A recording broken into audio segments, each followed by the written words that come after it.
मन का आचरण समझ में आया, धन गुरु जी तुमने जगाया। अब समझाओ मोक्ष की डोर, यम से तिनका दे हम तोड़। पुरुष प्रभाव तुम्हें समझाऊं, डोरी की पहचान बताऊं। 16 सुत हैं पुरुष की शक्ति, ये ही सत्य लोक ले जाती। बिन शक्ति के पंथ न चलता, शक्तिहीन जीव भव में उलझता।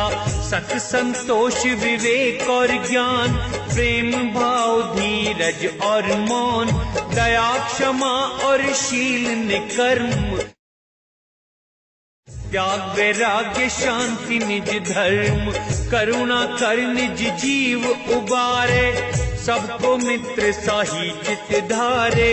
इनसे सत्य लोक को पाता, पथ पे चले जहां भी रहता। गुरु सेवा गुरु विश्वास रहता, यम को जीतत लोक व जाता।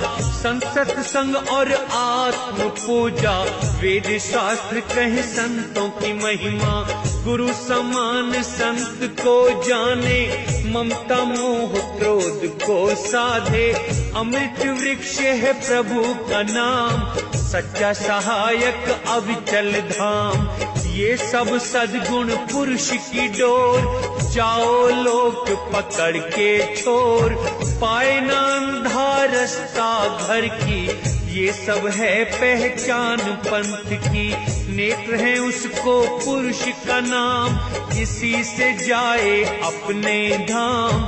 गुरु चरणों में दृढ़ विश्वास, जन्म मरण का मिट जाए फांस। हे प्रभु तुम सतपुरुष दयालु, वचन तुम्हारे मीठे कृपालु। अब स्वामी मुझे पंथ बताओ, विरक्त गृहस्थी को समझाओ। आचरण वैरागी का बताओ, गृहस्थ की रहनी सहनी सुनाओ। धर्मदास सुन शब्द संदेश, जीव मुक्ति का कहूँ उपदेश।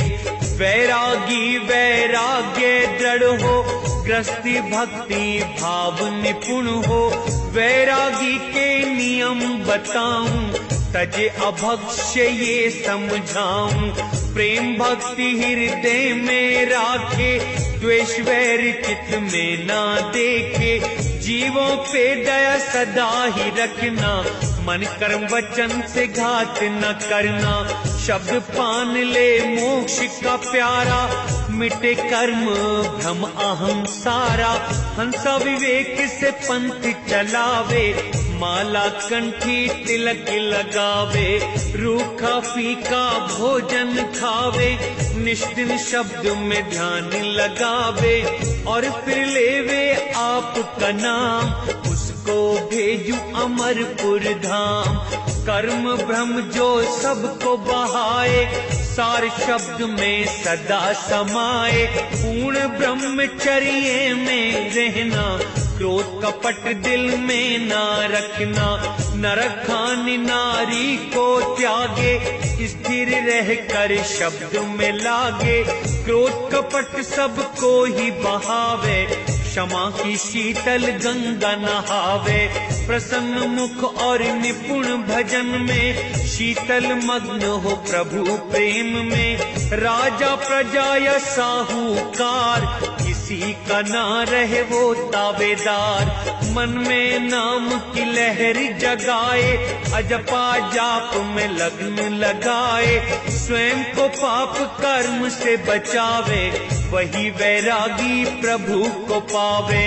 मुझे मिले ऐसा ही होगा, दुविधा भाव दूर खोएगा।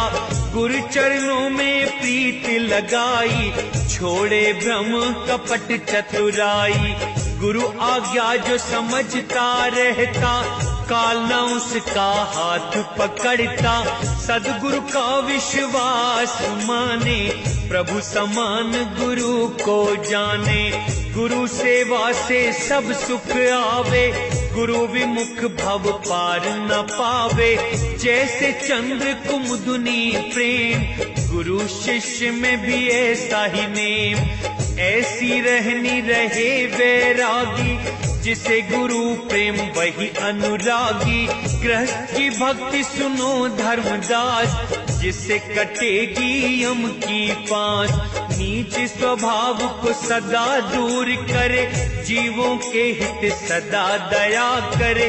मांस मद्य के निकट न जावे, अन्न शाक फल सब्जी खावे। शब्द उपदेश मुक्ति का लेवे, जिससे काल कभी न रोके।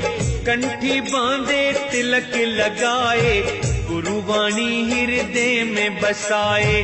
प्रेम भाव से घर में रहना, सेवा सत्य भक्ति चित रखना। गुरु सेवा पर सब कुछ वारे, सेवा भक्ति गुरु की धारे। सुमिरन जो गुरु दे समझाई, मन क्रम वचन से सुमिरे भाई। पुरुष डोरी धर्म सुन लो, गृहस्थी जिससे तरे। आंख बिन घर जाए कैसे, उपाय फिर वह क्या करे। वंश अंश है नेत्र सब, जीवों को सावधान करो। विश्वास मेरे वचन का कर, जन्म मृत्यु का नाश करो। प्रभु नाम निश दिन जपे, शब्द पे रखे विश्वास। सत्य नाम जो पा लिया, कटेंगी भव की फांस। ग्रीव कोट वर्ष करे साधों की, पत्थर का जल में क्या गीजे। चंदन बन में रंग लागे, एक बांस बिठन दी ना सीधे। परमात्मा गरीबदास जी कितना प्यारी व्याख्या करते हैं कि कोटि वर्ष करे संगत संतों की, सतगुरु की। पत्थर का जल में के बीजे।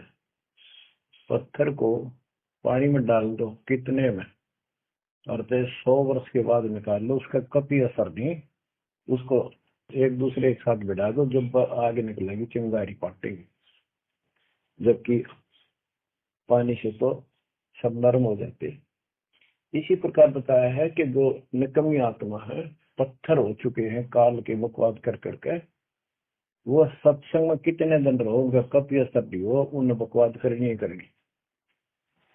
गरीब कोट वर्ष करो संगत साधों की, पत्थर का जल में क्या बीजे। और चंदन बनना रंग लादे, एक बांस बिटन गई ना सीधी। चंदन का एक पेड़ होता है, उसमें से समय निकलती बहुत सुंदर गुड समय। और आसपास के जितने पेड़ उसके पास होते हैं, उनको भी उनकी स्मेल से उनमें भी स्मेल आनी शुरू हो जाती है। अगर उसको काट दिया जाता है दूसरे वृक्ष को, उसकी लकड़ी कहीं ले जाते हैं बाहर, तो उसमें स्मेल आती है, लोग चंदन समझते हैं।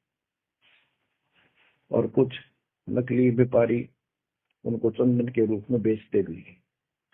कहने का भाव ये है कि सतगुरु के पास रहने से, सत्संग सुनने से अच्छी आत्माओं का तो असर पक्का होगा।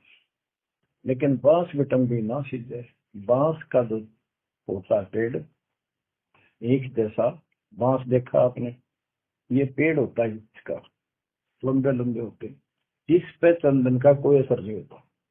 तो जो बांस जैसे कट्टर इंसान है, जिनकी आत्मा गिर चुकी है, मर चुकी है, पूर्ण पर इनका असर नहीं होता।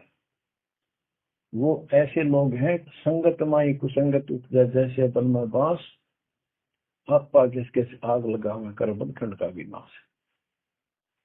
अब क्या बताते हैं, जो सत्संग में आकर भी बकवादी है और उनका असर नहीं हो रहा, वही कर्म बकवादों वाले करते, नाम तोड़े हैं, सार नाम लेकर भी बकवाद करते।